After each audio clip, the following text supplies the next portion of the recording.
নমস্কার বন্ধুরা, green corridor YouTube চ্যানেলে আপনাদের স্বাগত জানাই। তো অনেক দিন পর একটা ভিডিও নিয়ে এসেছি। তো ভিডিওটার আজকে বিষয়বস্তুটা হচ্ছে এই যে জুন মাস বা জুলাই মাস, জুন জুলাই মাসে যে তীব্র গরম, মানে পেছনের দিকে মানে এপ্রিল মে জুন, মানে এপ্রিলে তো ওরকম গরম হয় না। জু মে আর জুন মাসে যে গরমটা আমরা কাটিয়ে এসেছি, আর আমাদের গাছগুলো যেরকম গরম কাটিয়ে এসছে, তারপরের অবস্থা। তারপরে আমাদের এই যে জুনের শেষ দিক আর জুলাই মাসের পর্যন্ত আপনাদের কি পরিচর্যা হবে, আর কি কি মানে করণীয় আর কি কি করণীয় নয়, সেটা নিয়ে আজকের এই ভিডিওটা।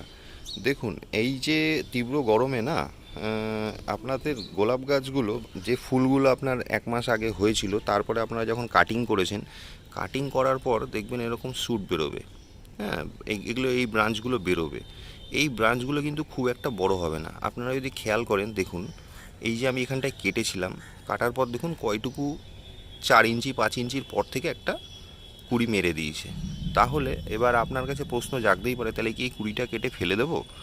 আপনারা, আমার মতে বলে এই কুড়িগুলো ফেলার দরকার নেই। কারণটা আপনাদের বলি। দেখুন, গাছের একটা প্রাণ আছে, আমরা সবাই জানি। তা যাদের প্রাণ আছে, হ্যাঁ, আমরা যেরকম কী করি, গরমকালে একটু কম খাবার খাই, গরমকালে নিজেকে বাঁচার জন্য ছাতা ব্যবহার করি, হ্যাঁ, একটু পাতলা পাতলা জামা কাপড় ব্যবহার করি, ঠিক তেমনই গাছও কিন্তু একটা সার্ভাইভাল মোডে চলে যায়। তো এই সার্ভাইভাল মোডটা কি? দেখুন, আমরা যে এপ্রিল মে মাসে যে পাতাগুলো হয়েছিল, সেই পাতাগুলো খেয়াল করে দেখুন। মোটামুটি আমরা জেনে এসেছি যে গোলাপ গাছের পাতা বা মানে পাতাগুলোর যে আয়ু, সেটা হচ্ছে মোটামুটি 100 দিনের মতন থাকে। তাহলে 100 দিন তো ক্রস করে গেছে মোটামুটি। তাহলে এখন ওকে তো সারভাইভ করতে হবে না বাকিটা সময়। এই গরমটার মধ্যে ও কীভাবে কাটাবে নিজেকে, মানে ওর যাতে ফটোসিনথেসিস প্রক্রিয়াটা বজায় থাকে, সেজন্য ও কী করবে, এই ছোটো ছোটো যখন মানে আমি যখন ফুলগুলো কেটে দিয়েছি, হ্যাঁ, ছোট্ট করে ফুল কাটার পর ডালটা যখন হালকা করে কেটেছি, তখন এই শ্যুটগুলোও মারবে। মারার পর নতুন নতুন পাতা বেরোবে। এই পাতাগুলোই কিন্তু নিয়ে যাবে আগস্ট মাসের বা সেপ্টেম্বর মাসের মিডিল পর্যন্ত। এবার এই পাতাগুলো বেরিয়ে এইগুলো দিয়েই ও মানে ওর বাকি মানে আগামী দিনগুলো ও কাটিয়ে নেবে। হ্যাঁ, তো খাবার তৈরি করার জন্য তো আমাদের খেয়াল রাখতে হবে এই টাইমটাতে গোড়া থেকে যেন শ্যুট না বের হয়। ঠিক আছে, গোড়া থেকে যদি শ্যুট বের হয়, হ্যাঁ, তাহলে কিন্তু অ্যাজ ইউজুয়াল আমি যেটা বললাম, ওপরে যেরকম ছোট শ্যুট বেরিয়ে এরকম মারছে, ফুল মেরে কুড়ি মেরে দিচ্ছে, ঠিক তেমনই কিন্তু তাই হবে। খুব হেলদি শ্যুট বের হবে না। লাকিলি 2-1টা গাছে মানে হয়ে যেতে পারে, সেটা মানে অন্য ব্যাপার। কিন্তু ইন জেনারেলি আপনারা দেখবেন এই গোড়া থেকে যেগুলো বেরোবে না, সেগুলো কিন্তু মানে বড় হবে না বিশেষ।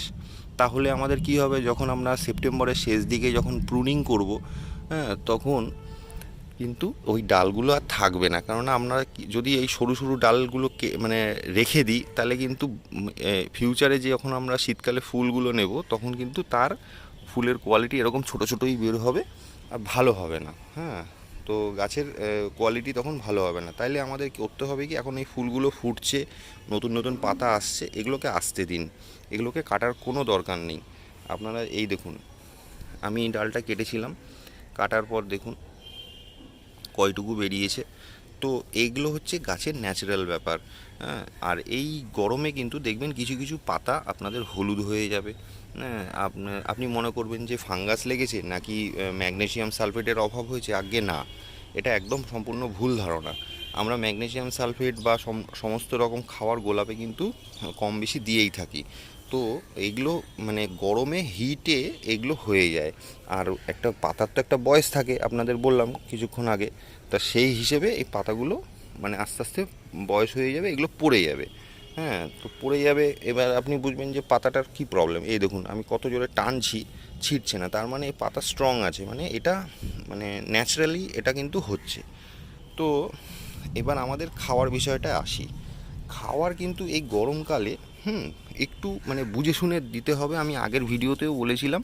তো কিছু কিছু আমার দর্শক বন্ধুরা জানতে চেয়েছেন যে খাবারটা কীরকম পরিমাণে দেবেন সপ্তাহে। তো সপ্তাহে আপনারা না 2বারের বেশি খাবার দেওয়ার দরকার নেই, আর খুব কম পরিমাণ দেবেন।